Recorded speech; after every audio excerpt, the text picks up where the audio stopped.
in our main event, to keep this little flow of conversation going, we just said 2 seconds ago that in 04, this would have been a very impossible transition for a TNA guy to go to WWE and be given an opportunity to be successful. Well, that was 2004. In 2024, WWE and TNA kind of started somewhat having conversations. And TNA and NXT have had some mixtures. We've got Joe Henry, we've had Jordan Grace as the TNA Knockouts champion appearing on WWE television. Now, granted, all through NXT, but we all know NXT is basically part of the WWE umbrella. WWE and TNA, just like you said a second ago, I'm going to pick your brain on this. You just said this a second ago. You know, the whole, well, fuck Vince, just go out there and do what you're going to do. Well, I just told you that in 04, that would have been an almost impossible thing to do. There's no way you're going to be any kind of successful without being on Vince's good side. Well, the fuck Vince mentality that you just spoke about is in effect right now. Nobody in that company gives two shits what Vince McMahon has to say about literally anything, and it shows so far within the product because we've had TNA people, current TNA talent, appearing on NXT. There's a big rumor now that Joe Henry is the TNA World's Heavyweight Champion based off of the pay-per-view the Genesis just had. Joe Henry is their champion. There's a lot of people clamoring for a Royal Rumble appearance, which would be huge because we've had the Knockouts champion. We've never had the TNA World Champion whilst he was champion on WWE programming. That would be game-changing. And there's a lot of factors in this. So, the WWE and TNA, let me read the official because I don't want to mix up my words here. This was put out on the WWE.com website. WWE, part of TKO Group Holdings and TNA Wrestling, one of the world's top wrestling brands and a subsidiary of Anthem Sports and Entertainment, today announced a multi-year partnership aimed at creating unprecedented crossover opportunities within WWE and TNA programming for NXT superstars and TNA wrestling stars. The agreement will enable talent to garner additional exposure across key WWE and TNA programming, including weekly flagship shows such as NXT, which airs live on the CW, and TNA Impact. Select WWE premium live events and TNA pay-per-views, in turn bolstering their in-ring development with exposure to world-class talents and coaching. There's more to it here. It's more a repeat of everything that I just said. TNA Impact airs on AXS TV and TNA Plus in the U.S., which is their streaming app, in addition to being distributed internationally on TNA Plus and other leading broadcast platforms, including Sportsnet's 360 across Canada. So, basically, in a nutshell, WWE is not going to be pushing TNA through their main programming. It's under the WWE umbrella, and they're using this opportunity specifically for developmental purposes. You and I sat here and went over the list a while ago of all of these athletes that they signed to come in and be WWE superstars. And that was a while ago, and they've been working through that program for well over a year, going on 2 years, maybe even more than that. And that program has seen a lot of pros and has seen a lot of cons. Tiffany Stratton, Bianca Belair. There's a number of Femi right now, who is the current NXT champion. We've seen our fair share of pros. Kalani Jordan, Jada Parker, Lola Vice. They've had some successes so far.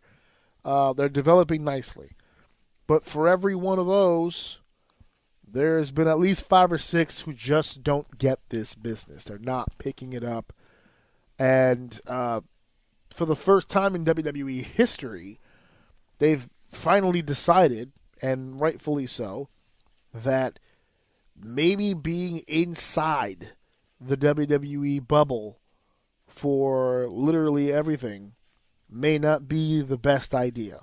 Maybe it's time to branch out some of these people, get them some some real world experience, so to speak, in different atmospheres in front of different audiences. There can be an argument made that TNA audiences and NXT audiences are very, very different. But at the same time, it's more exposure, it's more all that stuff. They said multi-year deal. I'm going to safely assume we're easing into some shit. The NXT TNA relationship will continue to happen, I'm sure. There is one thing that they can do that would shock the wrestling world to its core. It would mean nothing to the overall bottom dollar of WWE or TNA, to be honest with you, to be fair. But there is one thing that WWE could allow to happen, that if they did that, it would just warm the hearts. AEW would be fucked if they did this. It just to warm the cockles of everyone's hearts. We, the people, have been dying to see one more time AJ Styles in a TNA ring. And it's been virtually impossible for obvious reasons. This is the first time where it's not completely out of the realm of possibility. And not just AJ, but if we're really trying to help the developmental of both sides, the NXT talent and the TNA side, because they have a lot of young talent as well.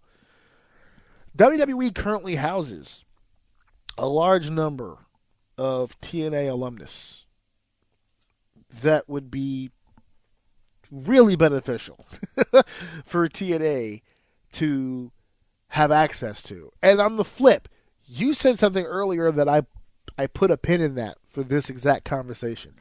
When you were talking about the women's division, and when you were talking about how the tag team division in WWE, what was it you said? It wasn't really their thing. It wasn't really their strong suit. Is that what you were saying earlier? It's not something they need to prioritize right now. That they need to prioritize. Thank you. Yeah, it wasn't something that they needed to prioritize. So, as I just mentioned, we have WWE Women's Tag Team Champions, but we also have a ton of women tag teams in NXT that we're grooming, that they're bringing up at some point once they get more experience under their belt.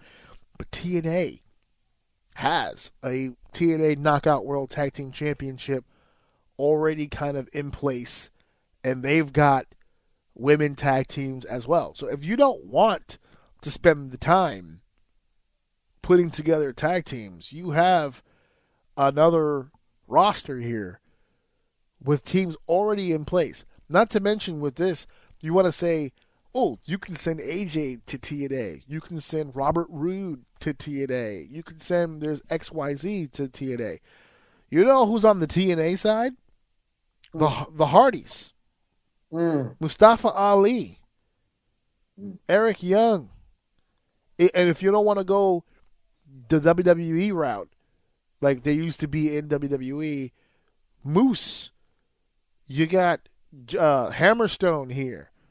You've got a litany of new stars. Well, I was going to say Chris Bay, but he's currently injured. But because I'm looking through, Dolph Ziggler's on this roster.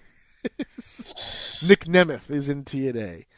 Santino Marella is in TNA right now.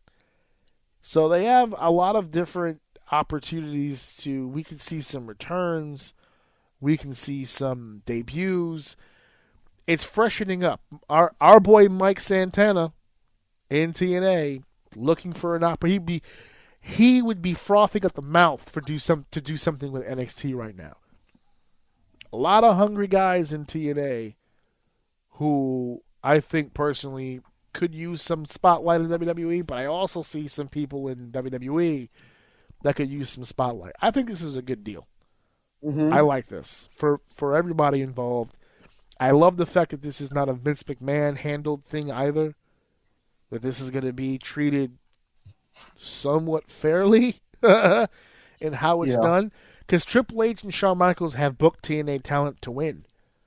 It's not like they brought him in and had their NXT guys beat the shit out of him. I think Jordan Grace defended the Knockouts title on NXT television successfully. She put the title on the line. They just had the pay-per-view. TNA just had the pay-per-view this past week in Genesis. The NXT Tag Team Champions, Fraxium, they showed up. Cora Jade showed up. You never know what's going to happen. And I think that brings back some of the old school vibes that we used to have back in the Attitude Era days when a guy would be on Raw on Monday and wind up on WCW Thunder on Thursday. You didn't know.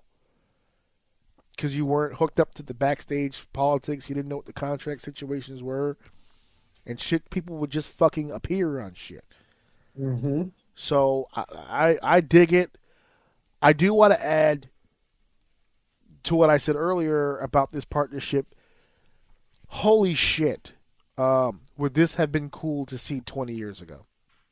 To go back to that roster that we were talking about just a second ago, WWE roster of 2004, I listed all those names for you for the WWE, but here are some of the names from TNA in 04. Abyss, Styles, Shelley, Amazing Red, Bobby Roode, Chris Hero, Christopher Daniels, CM Punk. CM Punk's there right now. D'Lo Brown had went to TNA. Delirious. Fucking Harris Brothers. We got Dustin Rhodes here. Elix Skipper, Eric Young, Frankie Kazarian, Hernandez, James Storm, Jarrett, Jerry Lynn, Jimmy Rave. Fucking, these are Juventud, Shamrock, Kevin Nash, Kid Cash, Conan. Oh, man. Matt Sydal, Loki. I'm saying names. Petey Williams, Shark Boy. Shark Boy would have been money in fucking WWE. Don't play with me. Scott Hall, Sting, Sanjay Dutt, Sonny Sayaki, Teddy Hart. Not Teddy Hart. Scrap Teddy Hart. I don't mean that one. Shane Douglas. Monty Brown, the alpha male. This is a very similar setup. I'm saying these names and people hear them now in 2024 and they go, man, that roster's loaded. But in 04, these were nobodies. These were the young guys. You take these young guys and you go back to that WWE roster that I was just pointing to. Can you imagine Styles versus Randy Orton in 04? Fuck. Godly, I'm hard again. Jesus Christ. There's so many fucking opportunities that could have happened here. But if you think that in 09 or 2010 or whatever, when Abyss could have probably made the jump, that he would have been shit on because he was a Jeff Jarrett guy. Oh my God, no 04? There's no way. It was fresh. That shit he pulled with China was in 99. It had only been 5 years. There's no way Vince would have worked to deal with that. But if they would have been able to get past that, this would have been a hell of an opportunity for both fucking companies. The TNA at no point in time, from its debut to today, is never going to rival the WWE. No one ever is. AEW has tried and failed. Especially now who's running it now. They're it's fucking taking off. Now it's a done fucking deal now. Yeah. You had your shot with Cena. WWE and it's running clean? Oh my God. Yeah. And it's running. WWE right now is actually, if you think about it, WWE right now is being ran by a money mark. The guy who owns the Don't guy. Say that, man. No. You're gonna give them all hope. No, but this is think about it. Vince McMahon, when Vince McMahon owned the company, he was the guy who built it from the ground up, right? I mean, it wasn't he didn't get nothing for his dollar. He inherited talent and a video library and all that stuff. He didn't start from zero. But what I'm saying is that he overhauled everything that his dad did. So even the shit that he got, he kind of redid it. So he started over in essence of what he was trying to do in becoming a national company. He grew with it. So the WWE was always his vision. It's always what it was, even down to the end, all the way to WrestleMania 38. It was always him. And if he was a mark for anything, it was himself, which worked great in the height of things and then not so great toward the end. But TKO doesn't have a history in the wrestling business. They don't have any experience in it at all whatsoever. They're just paying the bills. That's a money mark. But TKO is a smart money mark. I'm investing in this company as a businessman, which means I'm going to pay XYZ, but I expect ABC as profit. That's it. That's all I'm really doing. You're letting your managers manage. Right. Yeah. I'm letting the people who know the business, I'm letting them run the business so they can make me money. That's what a money mark should be. The problem is, Tony Khan, he wants to have his hands in everything and he doesn't know how to do any of it. So he's not making money at it. Whereas opposed the other guys are making right now money hand over fucking fist. And while Tony Khan is allowing people to draw millions of dollars by taking a person and tombstoning them on a set of stairs and then kicking out at 2, the WWE is making billions with some guy in sunglasses waving his arms up and down in the corner. We're not playing the same game, apparently. So it is what it is. But I love the opportunity that's being done here. I love the opportunity that some of these guys are going to get. I wish all of them the best.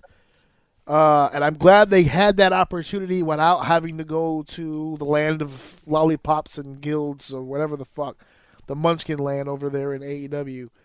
Or as the internet people have started calling it, all empty wrestling because of all the empty seats at the AEW shows. There was a funny meme I saw. My buddy calls it Harry Potter wrestling. And the reason why he calls it that, he says, because they do the most ridiculous shit on their shows. Like the example, like people being set on fire, hit with all kinds of crazy shit, but then they'll be on the very next wrestling event with a single scratch on them. So he's like, dude, these motherfuckers will they will beat the shit out of each other and then come back the next match, nothing wrong. He's like, I swear to God, they got like healers back there or something. They just come out unscathed. Some sort of voodoo women in the back. Every time. I thought it was hilarious. Oh, yeah. So, yeah, I wish them all the best. I hope that everything works out well for everybody involved, because if there's anything that I love, it's good fucking wrestling and a successful... There you go. Let it out. That's for Applejacks up there. That's for you, big There you guy. go. That one's for you. I'm about to get me some Applejacks. Fuck all this noise.